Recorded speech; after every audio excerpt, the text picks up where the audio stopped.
Hello, amigos, and welcome to another episode of Inside the Ropes with Coach Mario. Coach Mario, owner and head coach of Warriors Pride here in Miami, Florida. How you guys doing? Hope everybody had a great Christmas day and enjoyed, the meals with family and friends and loved ones. I actually had a really good time. I spent a week in San Antonio, Texas, with some family members.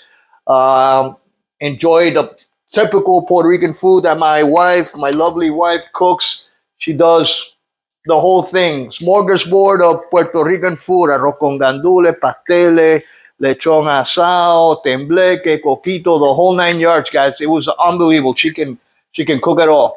But I hope everybody had a similar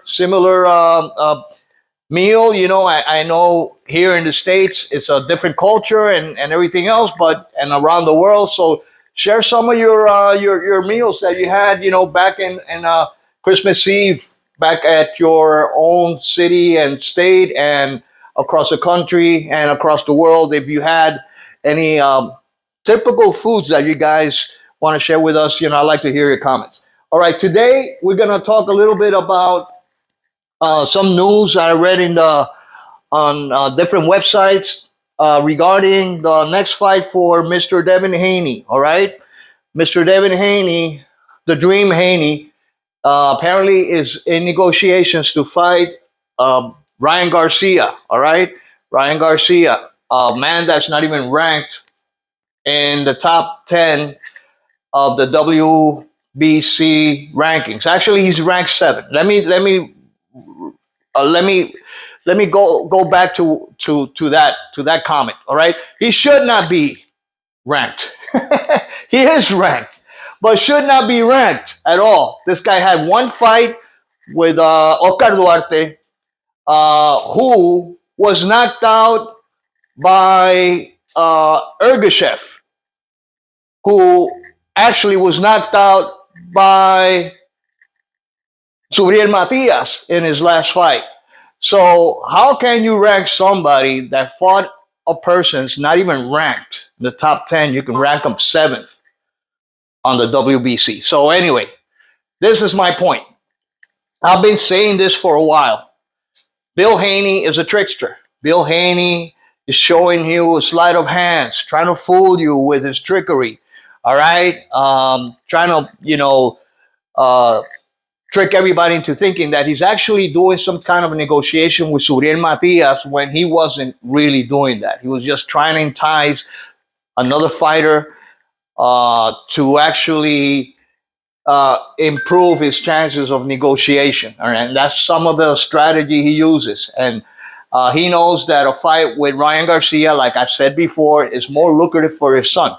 Now, what does the WBC governing rules say about a newly crowned champion, somebody who's actually taking the belt from a champion? What does it say regarding a fight like the one Devin Haney wants to fight next? He wants to fight Ryan Garcia. He made some comments, and I can't remember the last. Oh yeah, it was, I believe, if I'm not mistaken, you guys can correct me. And it's on the card for Anthony Joshua and some of these Bibble and all these other guys. He was interviewed, and he says he's in serious negotiations. They're very advanced on the negotiations on the fight versus Ryan Garcia, and basically my radar went up and said, okay, well, how can that be?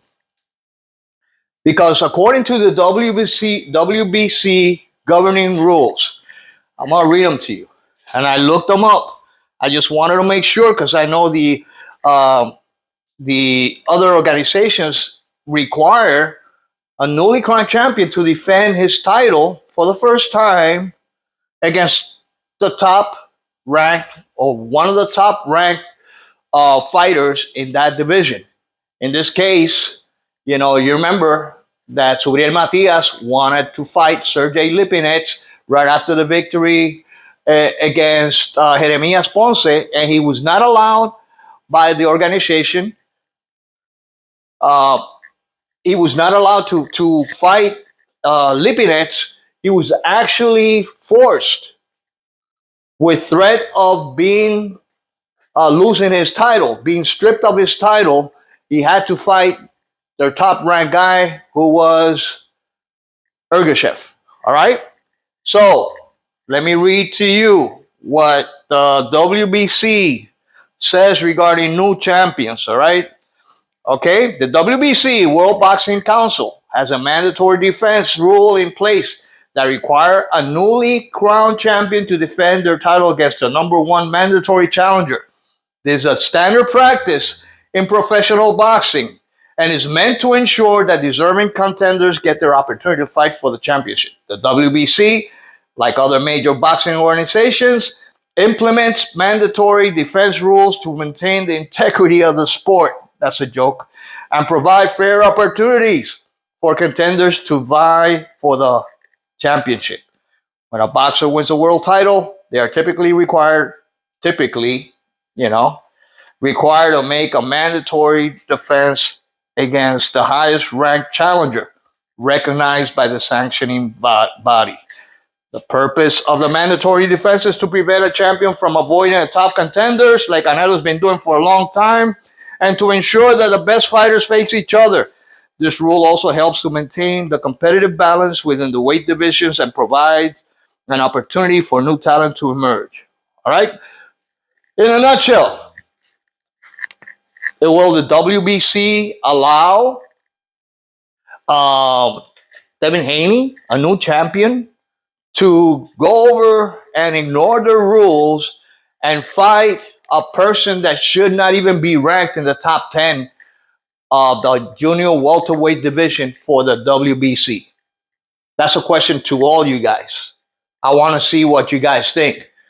There might be some Ryan Garcia fans out there who might think that his victory over Duarte deserves a title shot. I don't know who that is. I don't know who with a little bit of knowledge of the sport of boxing will think that a victory over obscure, I think it's Oscar Duarte, a guy that nobody ever heard of before, that got knocked out by Ergashev, deserves a title shot. All right? So what is going on? Like I said before, Devin Haney, Bill Haney, they're going to follow that Mayweather blueprint. They're going to pick and choose who they're going to fight. They're going to choose the low-hanging fruit, trying to keep their role, and then go up to 147, maybe fight a low-hanging fruit there too, and get another title. Sorry, guys. But anyway, that is my point. That is something that I've been saying for a while in my previous episodes. If you watched them, there's been some comments from some haters of Subriel Matias out there saying no, that Subriel avoided fighting Devin Haney because he asked for so much money. That was debunked. All of that was debunked. There were lies from Devin Haney.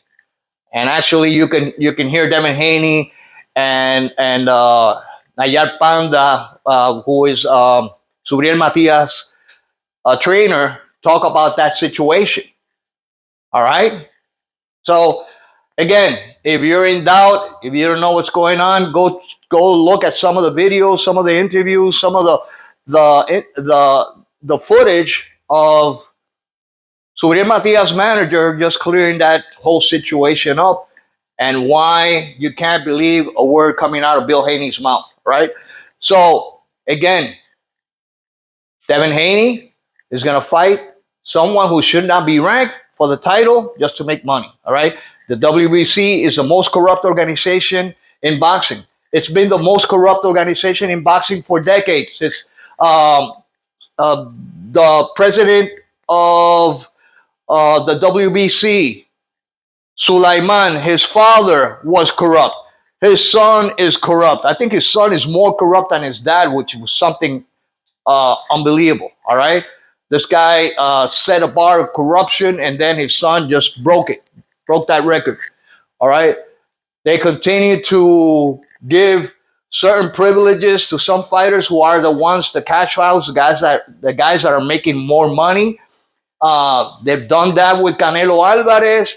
Canelo Alvarez this year is going to be forced to fight Benavides in 2024. Hopefully, Canelo does that. If not, Canelo, will do whatever he wants. All right, let's see how that whole drama show, like Triple G used to say, develops next year about Canelo fighting Benavides. But going back to the fight between Ryan Garcia and Devin Haney, do you guys think that Ryan Garcia deserves a shot of that title after Oscar Duarte's performance on that fight? Please let me know what you guys think. Let me know who Subriel Matias should fight next. Fighters that might make it interesting for Subriel Matias if the Teofimo Lopez and Devin Haney fights, which do not appear like they're going to be something that's going to be available for the champion, Suriel Matias. We have Richardson Hitchens, Jack Catterall, Josh Taylor, and other fighters who could actually give Suriel Matias a good fight, who would make it interesting, would make a good experience for Suriel Matias, who would make it challenging for him. There's also Arnold Barbosa. There is Jose Carlos Ramirez. So let me know who you guys think who Subriel Matias should fight next. And also answer the question, should Devin Haney be allowed to break the rules of the WBC and fight Ryan Garcia next? All right, guys. Well, anyway, this is all I have for right now. I want to wish you all a happy new year, happy 2024. I look forward to 2024 as a great fighting year where there's going to be a lot of matches. Hopefully that is done. Unfortunately, the corrupt organizations making it harder for the fans like yourselves to watch really good boxing. All right. Anyway, this is all for now. So hasta la vista. Wish you guys a happy new year. God bless you all and peace.